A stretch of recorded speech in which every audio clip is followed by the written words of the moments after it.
Shalom, saudara yang terkasih dalam Tuhan kita Yesus Kristus. Saat ini saya akan menyampaikan firman Tuhan.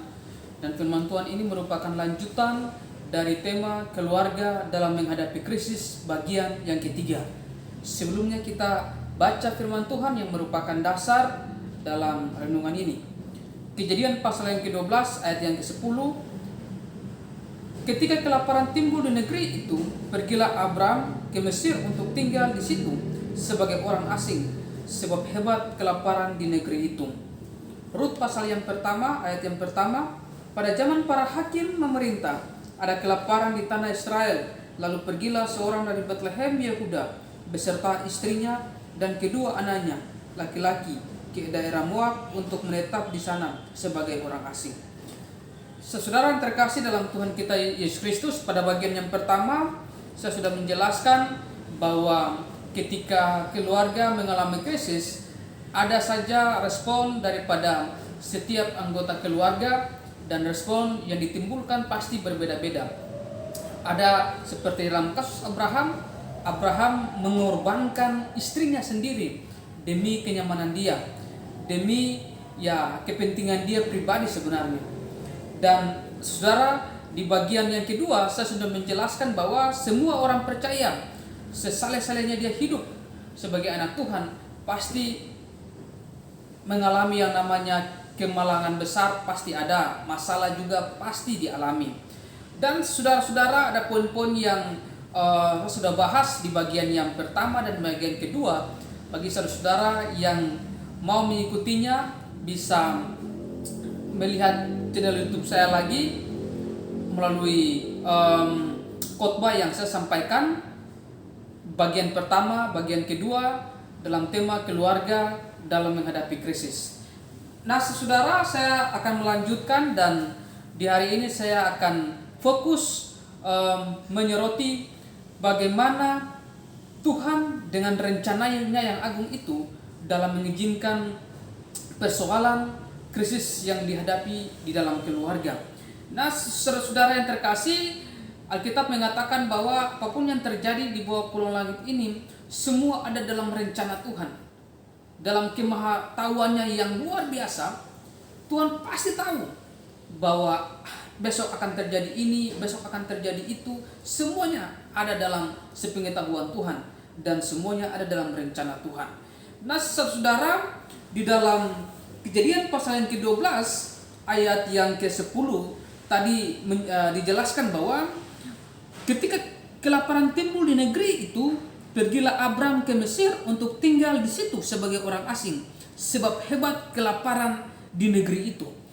Saudara-saudara yang terkasih, di dalam kitab Rut juga mengatakan bahwa terjadi kelaparan juga di Israel, sehingga keluarga Elimelek dan Naomi pergi ke Moab menetap di sana sebagai orang asing.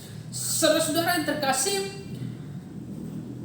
sudah saya jelaskan juga bahwa keluarga-keluarga ini adalah keluarga-keluarga yang mengasihi Tuhan. Di dalam pengetahuan mereka tentang Tuhan, seharusnya mereka sadar bahwa apapun yang terjadi dalam hidup ini, semua ada dalam rencana Tuhan. Berarti kalau semua ada dalam rencana Tuhan, berarti bahwa Tuhan punya rencana dalam setiap hal yang terjadi dalam kehidupan kita. Saudara yang terkasih, jadi dalam poin yang pertama yang saya mau sampaikan adalah Tuhan mengizinkan kesulitan dalam kehidupan kita. Ada maksudnya. Nah, Tuhan memanggil dan menempatkan Abram di tanah perjanjian, tanah Kanaan. Tiba-tiba ada kesulitan besar di Kanaan, saudaraku. Kelaparan yang hebat. Persediaan makanan semakin hari semakin menipis. Saudara yang terkasih, di dalam menghadapi kesulitan seperti itu, harusnya Abraham mengerti sebagai orang percaya bahwa di balik kesulitan itu ada tujuan Allah. Saudara, kesulitan seringkali membuat orang dewasa, orang yang dewasa dalam iman, kadangkala tidak mengerti akan kehendak Tuhan. Dan itu yang ditunjukkan oleh Abraham. Kalau Abraham mengerti kehendak Tuhan, dia tidak mungkin melarikan diri ke Mesir dan dia mengorbankan istrinya sendiri. Seharusnya Dia tahu bahwa pasti ada rencana Tuhan di balik semuanya itu. Jadi Tuhan mengizinkan kesulitan di dalam kehidupan kita, ada tujuannya. Itu harus kita pahami dulu, saudara. Nah, jadi saudara-saudara, ketika kita memahami bahwa yang terjadi dalam kehidupan kita itu ada tujuan Allah di situ, berarti kita akan sabar dan kita akan percaya bahwa Tuhan tidak salah mengizinkan hal ini terjadi dalam kehidupan kita. Nah, apa saja tujuan Tuhan itu? Yang pertama, seringkali Tuhan mengizinkan persoalan terjadi dalam kehidupan kita supaya mau menguji iman kita. Saudara, kasus yang menimpa Ayub, Tuhan izinkan. Apakah Ayub tetap mengasihi Tuhan walaupun kondisinya berubah? Awalnya dia orang yang kaya, punya anak-anak, punya istri, tapi ketika dia mengalami satu tekanan, satu persoalan besar, apakah dia tetap mengasihi Tuhan atau tidak? Jadi tujuan Tuhan dalam mengizinkan kemalangan, krisis dalam keluarga kita, yang pertama adalah menguji iman kita. Apakah kita percaya kepada Tuhan? Jangan sama seperti orang banyak yang selalu mengikuti Yesus. Ketika Yesus mengajar, mereka berbondong-bondong ikut Yesus.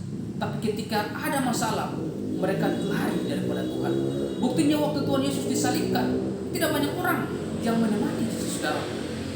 Saudara, itu berarti bahwa tujuan Tuhan dalam mengizinkan krisis dalam kehidupan kita supaya Tuhan mau menguji iman kita. Apakah kita tetap mengasihi Tuhan apapun kondisi kita? Saudara yang terkasih, apa yang diucapkan oleh Ayub kepada istrinya menandakan bahwa dia mengerti kehendak Tuhan. Nah, istrinya mengatakan bahwa kutukilah saja Tuhanmu itu. Lalu Ayub bilang bahwa, apa kamu mau terima yang baik saja daripada Tuhan, lalu yang tidak baik kamu tidak mau terima? Nah, ini berarti ujian iman yang Tuhan mau izinkan. Persoalan terjadi, tantangan terjadi, supaya iman kita tetap kuat atau tidak. Apakah kita tetap mengasihi Tuhan? Apakah dalam keadaan susah kita meninggalkan Tuhan? Atau kita mau terima-terima yang enak-enak saja daripada Tuhan? Hidup enak, diberkati, anak-anak sehat, istri sehat, suami sehat, keluarga aman-aman, pekerjaan lancar, dan juga yang lain-lain. Lalu kita bilang, oh puji Tuhan, bersyukur kepada Tuhan. Saudara, dalam kondisi seperti itulah, seperti mengalami krisislah, Tuhan menguji apakah dalam keadaan seperti ini pun kita tetap mengasihi Tuhan. Bahkan justru dalam keadaan-keadaan seperti ini sebenarnya memurnikan iman kita, pengharapan kita, apakah iman kita itu murni atau tidak. Atau kita mengasihi Tuhan ada embel-embelnya. Maksudnya adalah kalau kita dalam keadaan senang, kita dalam keadaan baik-baik saja, maka kita bisa puji Tuhan. Nah, saudara-saudara, itulah sama seperti kesetiaan. Kesetiaan itu disebut kesetiaan, harus ada ujian dulu. Kalau tidak ada ujian, lalu kita bilang bahwa itu setia, tidak mungkin, saudara-saudaraku. Jadi kalau saudara bilang buat pasangan saudara, buat istri saudara, buat suami saudara, bahwa saya cinta kamu, harus ada ujian. Kata cinta kamu itu harus ada ujian. Kalau tidak ada ujian, berarti tidak bisa dibilang saya setia sama kamu. Ya, saya mengasihi kamu. Saudara yang terkasih. Saudara yang terkasih, jadi Tuhan mengizinkan krisis untuk kita alami punya tujuan, dan tujuannya yang pertama adalah mau menguji iman kita, apakah kita tetap mengasihi Tuhan atau tidak.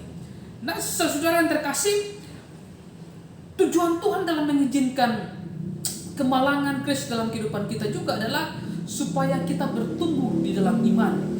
Nah, iman kita bertumbuh enggak? Gitu. Orang mau naik kelas, itu harus ada ujian dulu. Ya. Harus ada ujian.